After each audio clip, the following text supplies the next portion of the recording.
Alors, on peut avoir le rhume, avoir la grippe quand on attrape froid. Le rhume, c'est des signes qui sont vraiment localisés au niveau de la sphère ORL. En général, les enfants, ils vont faire une petite obstruction nasale, un nez qui coule, peut-être un fébricule, mais sans plus. La grippe, il y a beaucoup plus des signes généraux associés. Alors vous allez avoir un enfant qui va faire une fièvre importante, il va faire des céphalées, il va avoir des douleurs au niveau de la gorge, des douleurs musculaires, des courbatures. Donc l'état général dans la grippe, il est beaucoup plus altéré que dans le rhume. C'est la différence entre les deux. On a un rhume, on a une grippe. Ça veut dire qu'on a atteint un virus, on a été contaminé par un virus et tous les virus respiratoires peuvent vous donner soit un rhume, soit un état grippal bien défini. Vous savez, vous allez faire un tour au niveau des urgences pédiatriques, au niveau des services de pédiatrie. Vous allez les trouver archi pleins parce qu'on est en pleine épidémie de bronchiolite. Et le premier virus responsable de la bronchiolite, c'est le virus respiratoire syncytial. On peut faire aussi une bronchiolite à cause du virus de la grippe, mais aussi à cause du SARS-CoV-2.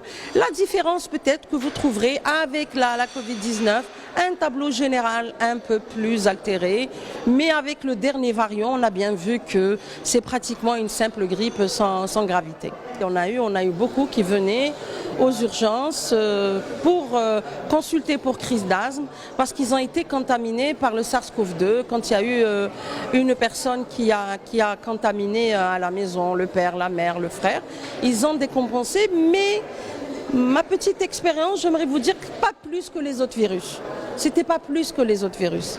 Il y en a eu, mais si vous comparez les exacerbations d'asthme dues à la SARS-CoV-2 par rapport, par exemple, au virus de la grippe, il n'y a pas une grande différence. Moi, j'en ai eu deux dans la consultation, quand même, qu'ils ont une petite insuffisance respiratoire par la suite à la SARS-CoV-2. Mais ce sont des enfants qui ont fait une forme un peu compliqué de la SARS-CoV-2. Ce n'était pas une simple infection comme les autres. Alors la vaccination contre la grippe, elle est lancée maintenant avec la campagne du ministère de la Santé. Moi, je vous parle des enfants en tant que pédiatre. On peut vacciner tous les enfants qui ont une maladie chronique.